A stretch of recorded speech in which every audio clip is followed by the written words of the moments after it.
I need to meet the boss of the guy who can turn psychopathic kid beater into a reluctant ally to Shinra and Company, and how this guy just says, being a salaryman's tough and he needs to get a new job. Fire Force, you're amazing. If that wasn't good enough, just the fact that they've given me more delusional Arthur knighthood while making me time and time again feel so bad for this kid getting literally basketballed around. I'm like, this episode was insanity. It was one of the most creative and crazy fights with enemy of my enemy is my friend, and oh my god, did I have fun. I mean, the biggest complaint I can give season 2 of Fire Force is the lack of Arthur absurdity, but at the same time, we've seen a lot of things we didn't get to see in season 1, so it's more of like you have to make sacrifices in order to get certain types of content. So to have him put Excalibur back into the stone, which just so happens to be their vehicle, so they can launch this, ray to stop electricity in the area. I'm like, that's amazing.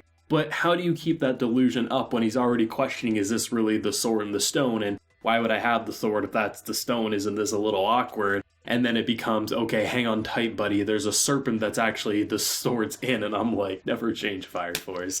That shit had me dying and was such a return to form that I really appreciated, because as much as I love the new perspective, the new characters, there is a charm about the old school Fire Force anime in season 1 that I am glad to see return alive and well, and to see my boy pretending to play Knight once again. This episode was great. I mean, I'm really glad about the teamwork here because they really did have to work together in certain ways. Some of the alliances I totally saw coming. I mean, Charon protecting, Shinra, he has to protect the pillars. That's not shocking in the slightest, but it was really cool to see how he incorporated himself by absorbing a laser blast that turned into an even crazier laser blast from him, which you gotta love those moments, really just seeing those powers.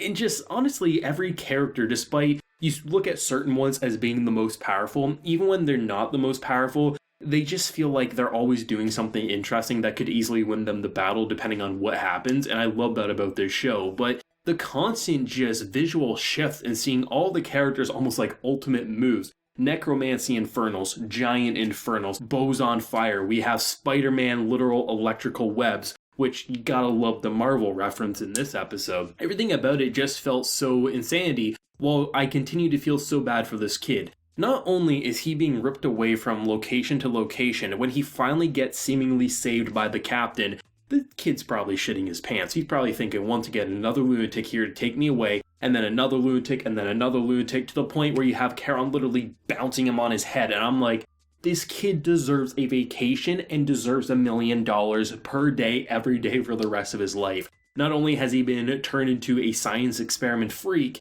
he now has an insane voice in his head as everyone else around him looks to be insane. And at this point, I don't blame him for going that insane after everything that's happened, because who the hell wouldn't? I think the biggest compliment I can give this fight in this section of the arc is I don't know who will win and who will get this pillar. Because right now, some of the people have to work together in order to defeat the other side. I mean, the cult, it kind of makes sense to team up with everyone you were fighting to take down the cult, because none of you have any alliance to them. Afterwards, then you fight each other again. But it's a matter of a lot of these characters I could easily see taking the opportunity even before the cult's dealt with, because if you feel like, you're going to be able to finish off the job without the help of, say, Maki or someone like that, then take Maki out when she's least expecting it, and then finish off the cult, and then your job's done, and you can go home and play with your dolls once again. So it's really interesting how you don't know how long alliances will last, while there's certain characters that won't kill. I mean, especially if you're a pillar, you're going to stay alive no matter what, but then there's others where you don't understand, and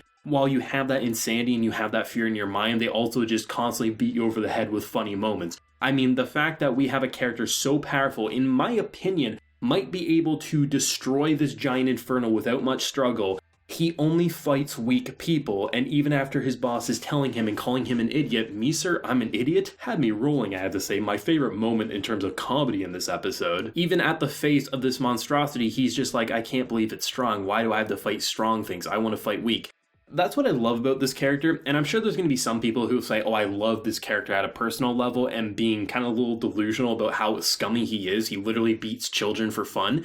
There's an interesting formula and twist that they took with this character to make him enjoyable, but not lovable. His persona, everything about him is enjoyable as far as the eye can see, but he is scummy. He likes beating little kids. There is no excusing that. But by having him in certain scenes, such as the one aiding Shinra, where he didn't really aid Shinra, but at least he's trying to give it an honest-to-go shot, it's really nice because you get these hilarious scenes, but outside of those moments where you're not working together, you're not going to forgive the guy, or at least you shouldn't. And I like how Fire Force is able to blend that this is a scummy character, but you can still enjoy him despite being a scummy character, and I love that. And honestly, I'm really excited to meet his boss. I know I said that, but just thinking about a guy who, for the first time we've seen someone bring this lunatic down to earth, call him an idiot, and live to see another day, you gotta want to know who that is. I really liked it. I felt like there was really a lot of pieces at play without being overwhelming, which honestly Season 2 has done a great job at. You have 3 literal fights going on at the same time. The third one is really just our boy running to find Arthur. It's not really a big fight, but it still is a big aspect to said fight. And when you try to get Spider-Man in here and then she gets kind of thrown off the roof, it's like, where are you going with that? I'm actually really interested to see how long Arthur's delusional state will last, because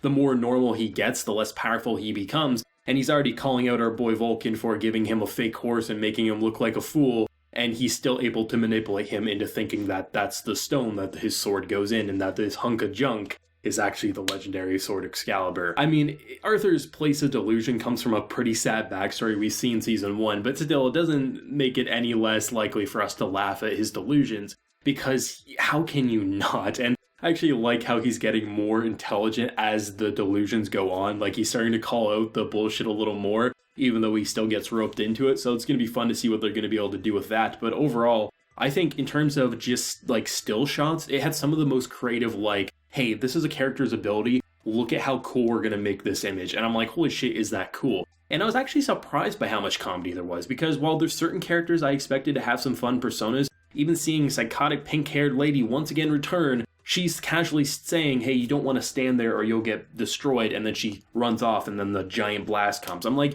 how can you incorporate so many pieces of comedy in such a life or death situation and not have it feel off-putting? But it really does go to show how good this author is, and especially how well Fire Force has developed, especially in Season 2, in order to blend so many elements that could easily fall flat on its face. And in Season 1, there was multiple episodes where those blends of serious and comedic did fall flat on its face, and it felt like it was trying to do too much. But Season 2 has yet to have that issue, my honest opinion, out of all 16 episodes of Season 2 so far. Fire Force is a show that continues to get better every single week, and even though not every episode tops the prior one, there is this consistency that really remains true through and through, and really makes it feel like every time you walk into a Fire Force episode now, you know you're getting something that's either going to make you laugh, going to make you sweat bullets, going to show you a really interesting character arc, progress a story in new territory, or do something completely unexpected. And sometimes they do pretty much everything all in one, and this episode came damn close to doing so. It was funny, it was action-packed, it has alliances I didn't think possible,